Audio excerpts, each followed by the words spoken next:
મનની અનુકૂળ સ્થિતિને આપણે સુખ કહીએ અને મનની પ્રતિકૂળ સ્થિતિને આપણે દુઃખ કહીએ. મને એક જણાએ પૂછ્યું કે સુખની ડેફિનેશન શું? મેં કીધું સુખની ડેફિનેશન ઊભી કરવી એનું જ નામ દુઃખ. સુખ ઇઝ નોટ ડિપેન્ડન્ટ, સુખ ઇઝ ઇન્ડિપેન્ડન્ટ. પેલો વ્યક્તિ મને સ્માઇલ આપે તો જ મને સુખ મળે, આ મેન્ટાલિટી, આ દ્રષ્ટિકોણ જ દુઃખ છે. આપણે વસ્તુમાંથી, વિષયમાંથી, વ્યક્તિમાંથી, પરિસ્થિતિમાંથી સુખને પ્રાપ્ત કરવા માટે ઝંખતા હોઈએ છીએ, પણ એમાંથી સુખ નથી મળતું. સુખ આપણી અંતરની દૃષ્ટિમાંથી પ્રાપ્ત થાય છે. સુખ ડિપેન્ડન્ટ નહીં હો सकता, સુખ वो इंडिपेंडेंट होता है. હું ઈચ્છું અને મને મળે, આ મેન્ટાલિટી જ એ સુખ વિરોધી મેન્ટાલિટી છે. હું દરેક પરિસ્થિતિને, દરેક સ્થિતિને, દરેક વિષયને મારા અનુકૂળ બનાવું, પ્રતિકૂળ પરિસ્થિતિને પણ મારા અનુકૂળ બનાવીને એમાં મારા જાતને એડજસ્ટ કરવાના ડાયનામિક્સને જ્યારે હું શીખી શકું ને મારા પોતાના જાતને શીખવાડી શકું, ત્યારે વ્યક્તિ સુખી થઈ શકે છે. મોટા ભાગે આપણે બીજા પર ડિપેન્ડન્ટ હોઈએ છીએ. એટલે વસ્તુ મળે ને સુખી થઈએ ને વસ્તુ ભાંગે ને દુઃખી થાય. વ્યક્તિ મળે ને સુખી થઈએ ને વ્યક્તિ ભાંગે ને દુઃખી થાય. પરિસ્થિતિ મળે અને સારા સંજોગો ઊભા થાય ને સુખી થઈએ અને એ સંજોગો વિપરીત બની જાય, દુઃખી થઈએ. સુખ એટલે મારા દૃષ્ટિએ buy one get one free છે. आज जिससे सुख मिला कल उससे दुख मिलने ही वाला है, और आज जिससे शायद दुख मिला वो सुख में परिवर्तित हो ही जाता है. ये दिन और रात के जैसा है. आज सुबह का सुख है तो रात का दुख आने ही वाला है, और अगर रात का दुख है तो सुबह सुखरूप होने ही वाली है. सुख और दुख एक ही सिक्के के दो पहलू है.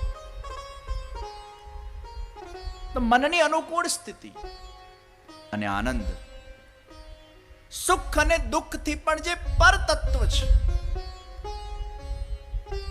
ઇન્દ્રિયોને મજા આવે, મનમાં સુખ થાય, પણ જે આત્માથી મણાય, आत्माનો विषय ये आनंद. आनंद का संबंध आत्मा के साथ.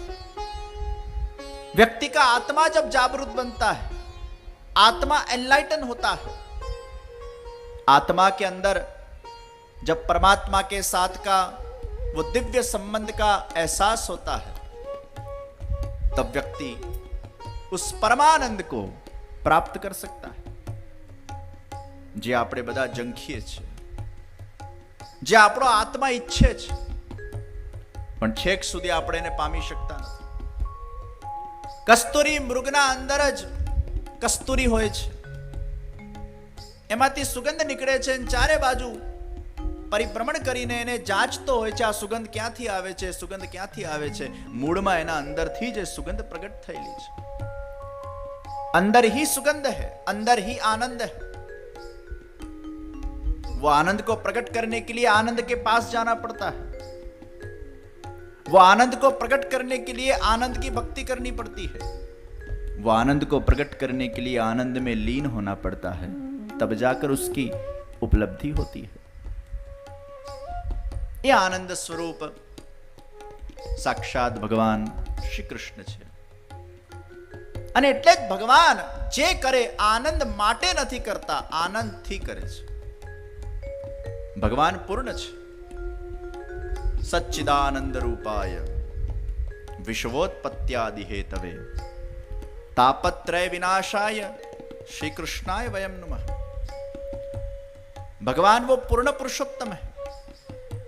भगवान एक ऐसा सूरज है जो प्रकाश प्रदान करता है, लेकिन उनके मन में प्रकाश को प्राप्त करने की कोई जंखना नहीं. वो तो स्वयं प्रकाश देते हैं. जो देते हैं वो लेते नहीं. मनुष्य कुछ दे ही नहीं सकता, क्योंकि उसके पास है क्या. मनुष्य किसी को आनंद नहीं दे सकता.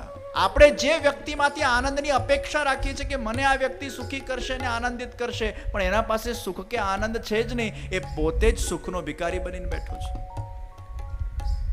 જેના પાસે જે છે જ નહીં એ તમને આપી કેવી રીતે શકશે. આનંદ કે પ્રદાતા તો ભગવાન કૃષ્ણ છે. એકવાર એક દીકરા દીકરીના લગ્ન નક્કી થયા.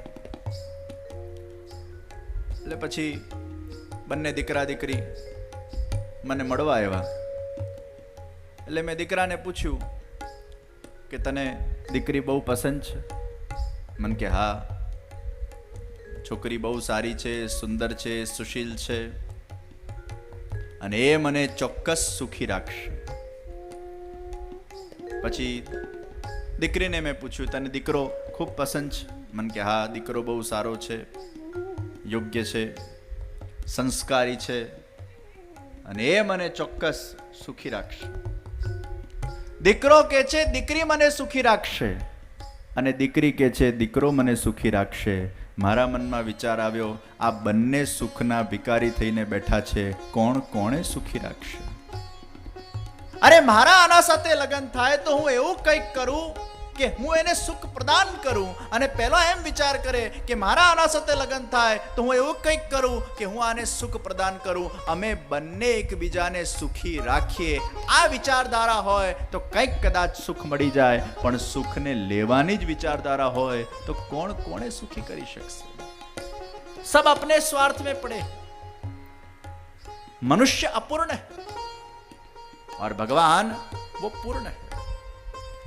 आनंद के पूर्ण स्वरूप कृष्ण ही आनंद प्रदान कर सकते हैं और इसलिए आनंद से जो भगवान करते हैं उसे हम लीला करते कहते हैं. आनंद को प्राप्त करने के लिए जो हम करते हैं उसे हम कर्म कहते हैं.